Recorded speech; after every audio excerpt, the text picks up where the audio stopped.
اعوذ باللہ من الشیطان الرجیم بسم اللہ الرحمن الرحیم الحمدللہ رب العالمین والصلاة والسلام علی محمد وعلی آلہ وسلم۔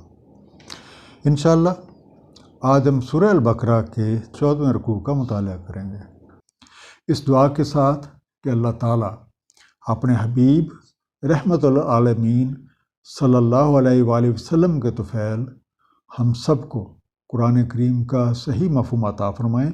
آئیے مطالعہ قرآن کا آغاز کرتے ہیں۔ بسم اللہ الرحمن الرحیم۔ وقالت الجہود لیست النصارى علی شیء، اور کہتے ہیں یہود نہیں ہے نصارہ کسی شے پہ۔ وقالت النصارى لیست الجہود علی شیء، اور کہتے ہیں نصارہ نہیں ہے یہودی کسی شے پہ۔ وہم یتلون الکتاب کذالک قال الذین لا یعلمون مثل قولہم، حالانکہ یہ تلاوت کرتے ہیں کتاب کی، اسی طرح کہا انہوں نے جو لا علم ہے مثل انہی کے قول۔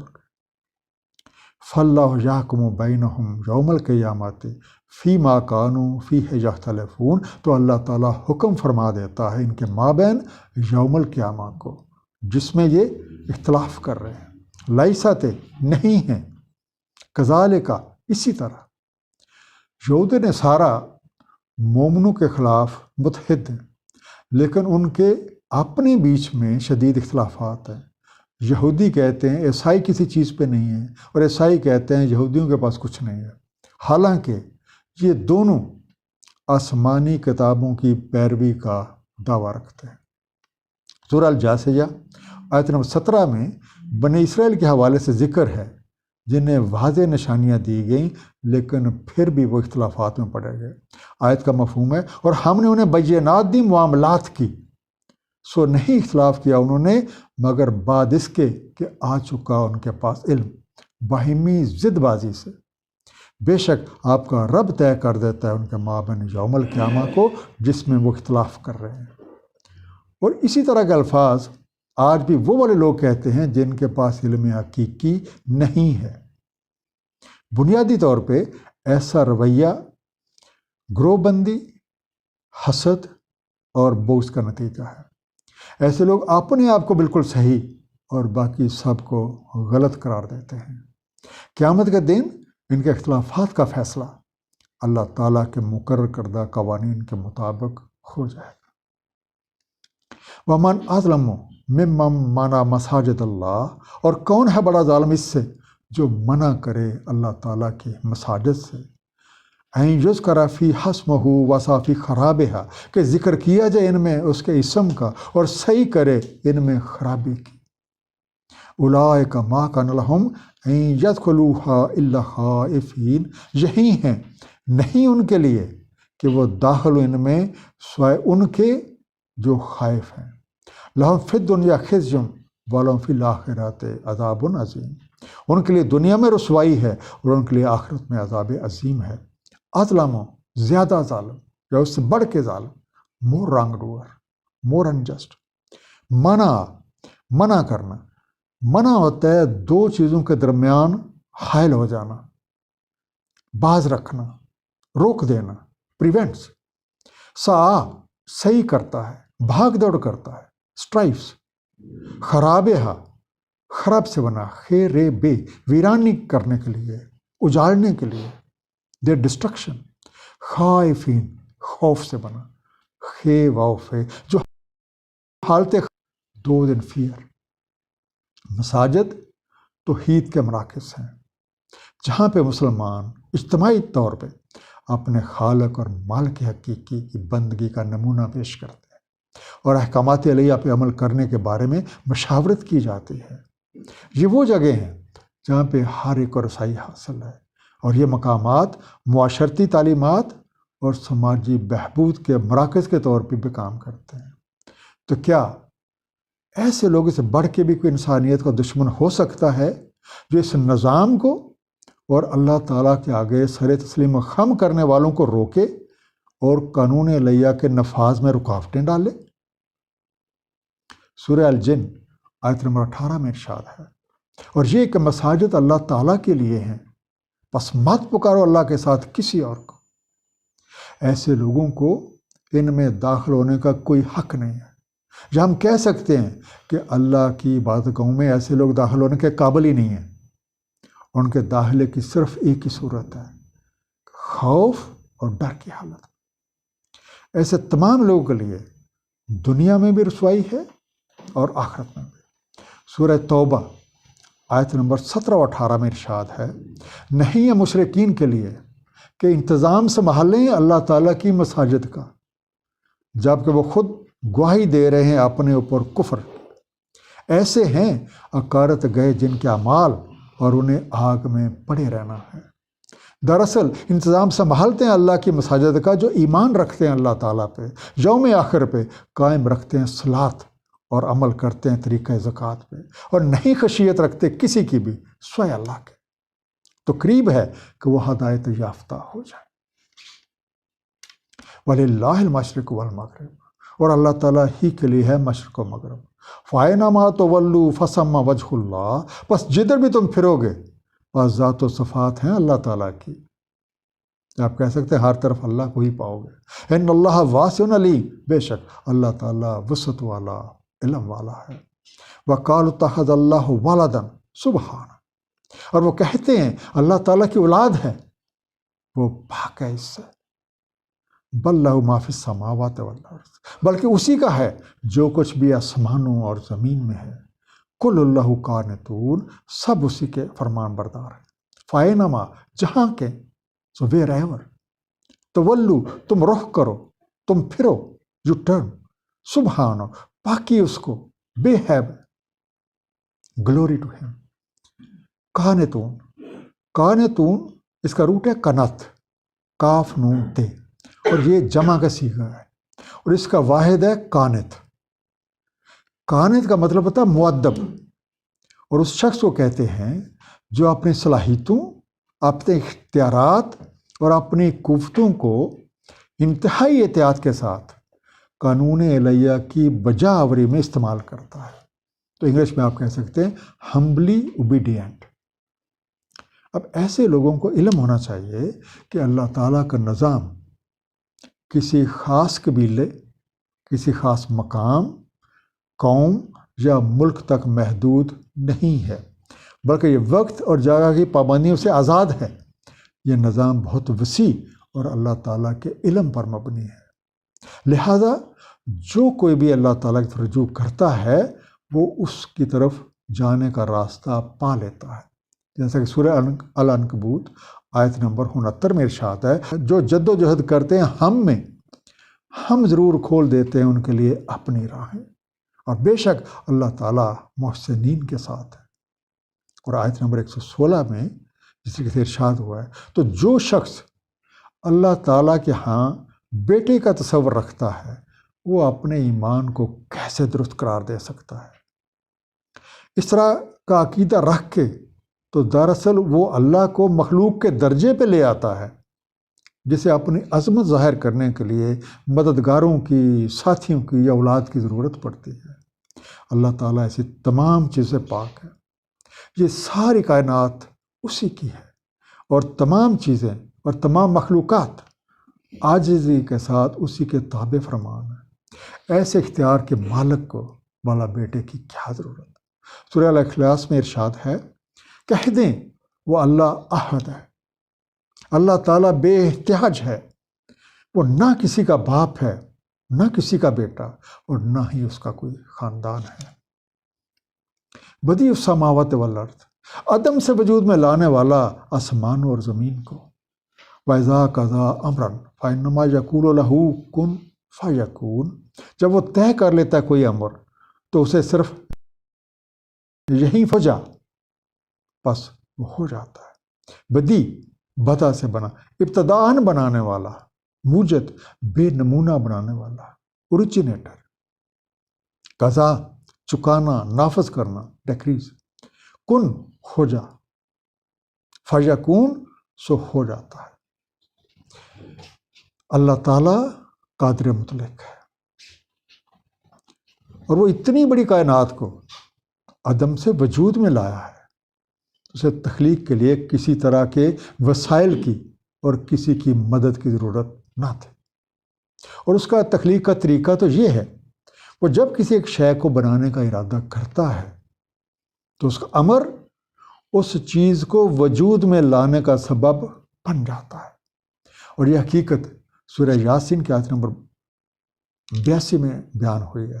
اس کا امر یہ ہے کہ جب وہ کسی ایک شے کا ارادہ کرتا ہے تو اسے کہتا ہے ہو جا، بس وہ ہو جاتی ہے۔ وَقَالَ الَّذِينَ لَا يَعْلَمُونَ، اور کہتے ہیں جو لا علم ہے، لَوْلَا يُكَلِّمُنَا اللَّهُ أَوْ تَأْتِينَا آیَةٌ، کیوں نہیں کلام کرتا ہم سے اللہ تعالیٰ یا آتی ہمارے پاس کوئی نشانی۔ کذالک قال الذین من قبلہم مثل قولہم، اسی طرح کہا تھا انہوں نے جو ہوئے ان سے قبل، مثل انہی کے قول۔ تشابہت قلوبہم، مشابہ ہیں ان کے دل۔ قد بینا الآیات لقوم یوقنون، تحقیق ہم نے روشن کر دی نشانیاں یقین رکھنے والی قوم کے لیے۔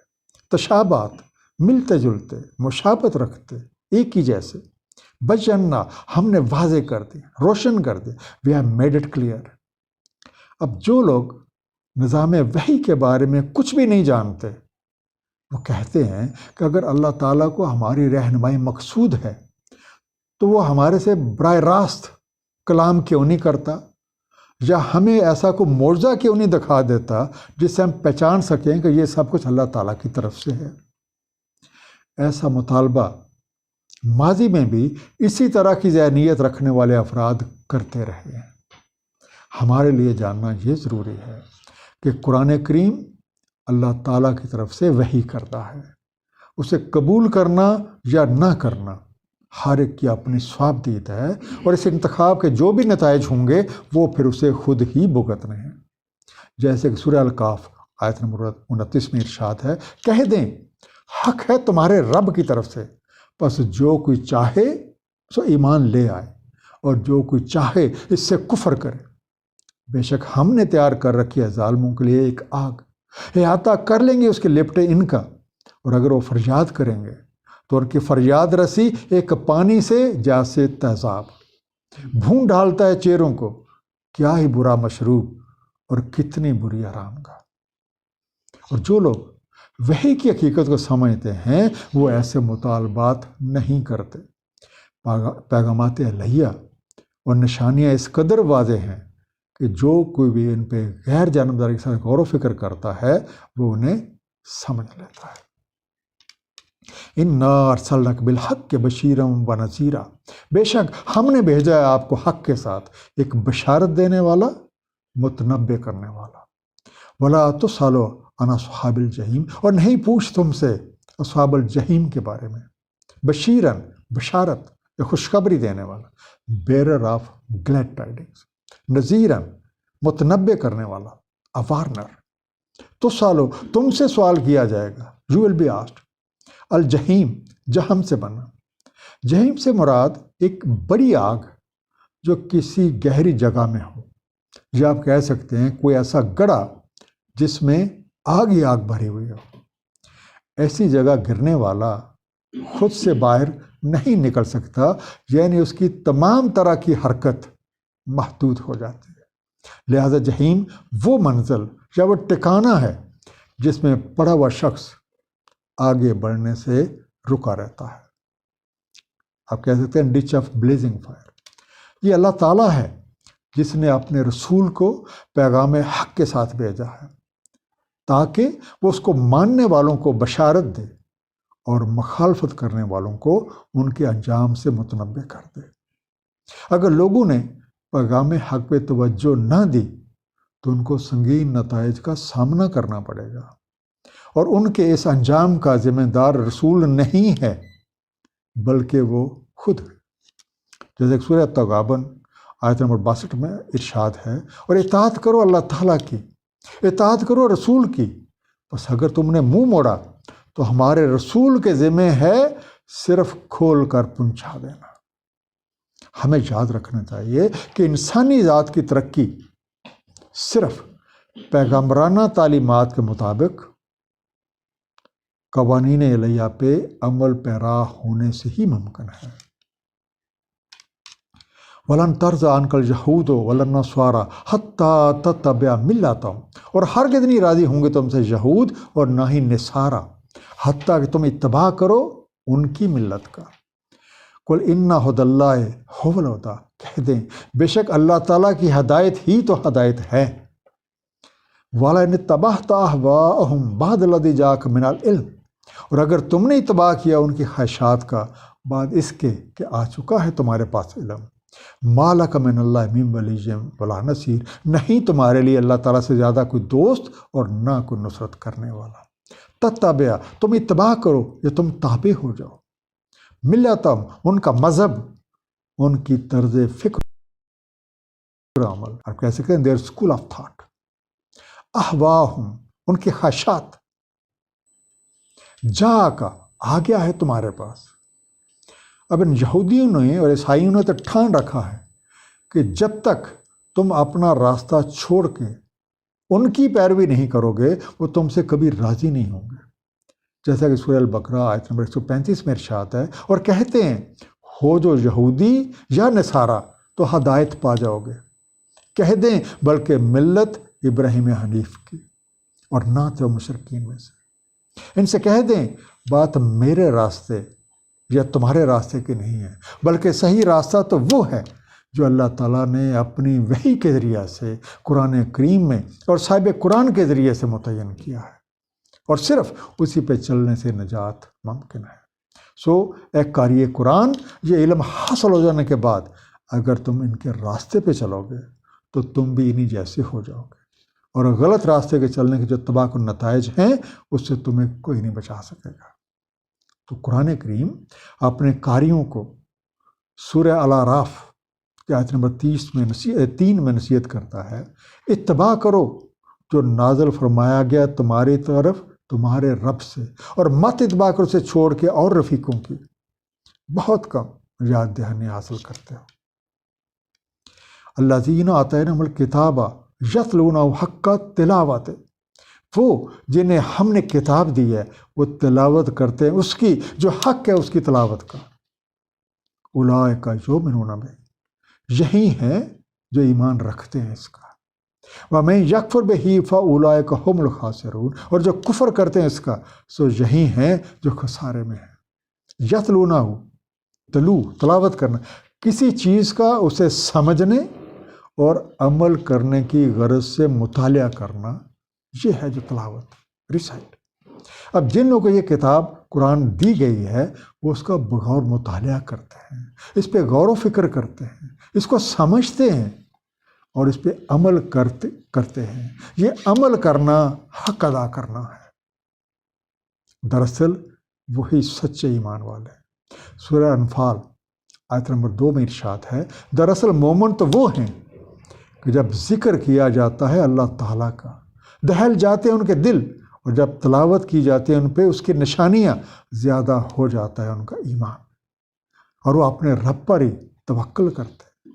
اور جو لوگ اس کا انکار کرتے ہیں ظاہر ہے وہ اس طبقہ مومنین میں سے نہیں ہیں، اور ایسے سارے لوگ خسارے کا شکار ہیں۔ سورہ زمر آیت نمبر 63 میں ذکر ہے، اسی کے پاس کنجیاں ہیں آسمانوں کی اور زمین کی، اور جو کفر کرتے ہیں اللہ تعالیٰ کی نشانیوں کے ساتھ وہی خسارے میں پڑے ہوئے ہیں۔ اور انسانیت کے سب سے بڑے دشمن وہ لوگ ہیں جو اللہ تعالیٰ کے سامنے سر تسلیم خم کرنے اور احکامات الہیہ کے نفاذ کو روکنے کی کوششیں کرتے رہتے ہیں۔ اللہ تعالیٰ کے نظام کسی خاص جگہ یا قوم تک محدود نہیں ہے، بلکہ یہ وقت اور جگہ سے آزاد ہے، اور اس کی بنیاد علم پر ہے۔